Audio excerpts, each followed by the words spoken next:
Like Subaru's recent sales history, the Pacific Northwest is on fire. Just outside of Portland, Oregon, some thoughtless teenagers carelessly tossed fireworks into the hot, dry woods of Eagle Creek where it had been about 2 months since the last rainfall. No surprises about what happens next. The simple, quick action of one resulted in over 100 hikers needing rescue, locals forced to evacuate their homes, and a fire that's 28% contained with 41,500 acres burned. Why do I bring this up? Well, this week my press loaner is a 2017 Subaru Forester, and like their advertisements show me, I was determined to fit in a late summer backpacking road trip from Idaho to Oregon. Listening to Comedy Central Radio on Sirius XM, Louis C.K. came on with timely advice. It's his bit about renting a car, and instead of returning it to the rental company, he simply drives to the airport, gets out at departures, and abandons the car. It's a hilarious skit, but it ends with sound guidance. You should act in a way that if everybody acted in that way things would work out. Listen to Louis. Before I dig too deep into an endless rant, let's start back at the beginning. Subaru. Sales. Fire. Yes, they're killing it. If you're a niche automaker, you might be curious as to why. To understand your enemy, you must think like your enemy. Bold and fearless, I packed my bags, freeze-dried meals, Camelback, Scooby-Doo fruit snacks, a backpacking essential, and headed for the outdoors. Aside from rescuing a dog at the local shelter, I was diving deep into the Subaru lifestyle. The mountains of eastern Oregon were the destination, with a 20-plus mile hike and 4,500 feet of elevation to climb over the next 3 days and 2 nights. From the drive-in, the outlook seemed dim. Smoke from hundreds of miles away, started by some kid in the woods, was obstructing our visibility. Cue my segue into visibility. Generally when thinking about cars, I think of the benefits of visibility with regards to driving, knowing what's going on around me, checking if anyone's in my blind spot, monitoring the road for any safety hazards. It seems more and more that modern cars are willing to sacrifice visibility in exchange for a car that looks more appealing from the outside. The Chevy Camaro is a good, albeit extreme, example. From the outside, it's striking, bold, and looks the part of a V8 RWD monster. But you can't see anything from inside a Camaro. Here's where I admire Subaru's strategy. Let's be honest. With perhaps the exception of the BRZ, you've never looked at a Subaru and thought, wow, that looks expensive. They don't look expensive, and they're not. That's not to say that Subaru's design language is bad, it's just that overall Subaru seems to prioritize functionality over form. Get in any AWD Subaru, and visibility is fantastic. Thin, high-strength A-pillars make for a great view ahead, and they haven't caved in the rear window to a narrow porthole like so many others in the segment. And as I take this Forester out in the woods, it's rather nice having an unobstructed view of the stunning landscapes the Pacific Northwest has to offer. It's a perk to well-designed visibility that I don't often think about. While it seems weird to think that a single car manufacturer could somehow take claim to being perfect for those who enjoy the outdoors, like myself, Subaru really does position their cars very favorably. They all have solid all-wheel drive systems.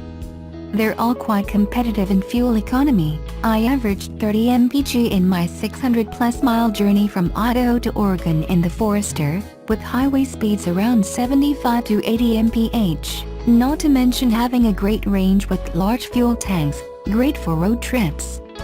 They all have excellent rear legroom and cargo space for packing all your gear. They have plenty of ground clearance, letting you get to that obscure trailhead that you'd never dare take your weekend car down. And while they're at it, they even let you enjoy the views in transit to your destination. Are there more fun cars to drive? No question. Are there more luxurious cars? Absolutely. Will your bodies drool and fawn over your Subaru's timelessly beautiful exterior? they will not. But when you're trekking through the trees in search of adventure, few cars are set up so perfectly for it.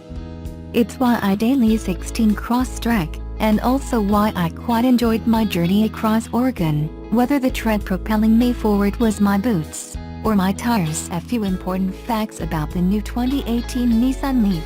First, it doesn't really rival the Chevrolet Bolt's 238-mile range, at least not yet. Second, it feels more like a normal car than before. Third, the price is squarely in the $30,000 range. On the surface, the car doesn't seem groundbreaking, and that may be a bummer for EV purists and technophiles. However, for the average car owner who just wants an affordable electric, it's just right. Could they top the Bolt's 238-mile range? Probably, but chasing that goal is a lot like a PR agency senior associate or Donald Trump adding the words very, very before the word exciting. Ultimately, it doesn't mean a lot, but it must feel good to use the extra words. Plus, the extra range would drive up the price. Batteries are expensive. Also, Nissan hinted that the option for a longer range Leaf might be in the cards down the road. My guess is it will be similar to the choices European EV buyers have when purchasing a Renault Zoe, but in a more streamlined system. If you've never heard of the Renault Zoe, check out why Americans should care about the Renault Zoe. The bottom line is that European shoppers have many options when it comes to purchasing, financing and charging the all-electric Zoe. American shoppers will likely get a few more choices too. The big news with the 2018 Nissan Leaf is the improved range. EV buyers know range has become a hot topic, since it basically tells you how far you can go on a single charge. Many EV owners never use their car's full range, but a longer range is easier to live with psychologically. Brian Moragno, Nissan's Director of Electric Vehicle Marketing in the US, said the new Leaf now has more flexible charging options. For example, the 2018 version gets a 6.6 kilowatt charging system that makes the most out of 240-volt charging, taking the battery from zero to a full charge in less than 8 hours. In the new Leaf, Nissan says it has a 150-mile real-world driving range. That's a 40% increase over the previous Leaf. The 2018 Nissan Leaf also has quicker acceleration and more charging options, as well as a lower price. When you compare the various trim levels of the new Leaf to the old, the prices are actually lower. The most dramatic is the mid-grade Leaf SV, which sees a roughly $1,700 price drop but now has the added benefit of smartphone connectivity and adaptive cruise control. Essentially, Nissan has improved the range while lowering the price. Sometimes good products are their own marketing, you don't even need the extra very or a corny PR agency.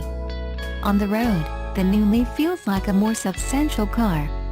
The handling is more engaging, acceleration is noticeably quicker, and it's quieter inside. Plus, you can get leather, a power passenger seat, Apple CarPlay and Android Auto, adaptive cruise control and a host of accident avoidance and lane departure and correction features. It makes the Leaf feel like a more premium car than almost every other EV, including the Bolt and Ford Focus EV. One big win. The Nissan's Leaf's front seats are more comfortable than the Bolt's. On the in-car, driver-focused tech front, the Bolt seems to outshine the Leaf with more gadgety features displayed on a larger screen. The BMW i3 is more stylish than the Leaf but also much more expensive and less useful, since it's using clamshell rear doors versus the more traditional sedan setup found on the Leaf. So if you add it all up, the Leaf has a longer, but not record-breaking, range, a lower price and improved charging options, and it now looks and feels more like a normal car. That's how you sell electric cars. When the 2018 Nissan Leaf electric car arrives at dealerships early next year, it will offer fresh styling inside and out, more power, a 150-mile range, and an array of standard or optional active safety features. It will come in Nissan's standard 3 trim levels: Base S, Mid-Level SV, and top-of-the-line SL with option packages at each level. Somewhat confusingly, though, the 2018 Leaf will offer 3 different types of cruise control, depending on trim level and options. We thought we'd go through them here to help early shoppers sort through the choices as they assess the new Leaf against other electric cars. All versions of Nissan's 2018 electric car, even the most basic Leaf S priced at $30,875 including delivery, before incentives, will have some kind of cruise control. The base Leaf S has standard cruise control. The driver sets the speed, and the car stays at that speed. This is cruise control as most drivers have known it for 20 years, with the driver responsible for avoiding cars ahead. It's not necessarily a standard feature on every compact to mid-size hatchback, but it can reduce energy use at highway speeds by making continuous and minimal adjustments to power demand that are much finer than a driver's right foot can achieve. Moving past the base trim level, the middle Leaf SB and the top Leaf SL both step up to adaptive cruise control. Nissan calls it intelligent cruise control. Regardless of name, it uses forward-facing sensors and control logic to keep the Leaf a safe distance from the car ahead. While the driver no longer has to accelerate, he or she does still have to steer.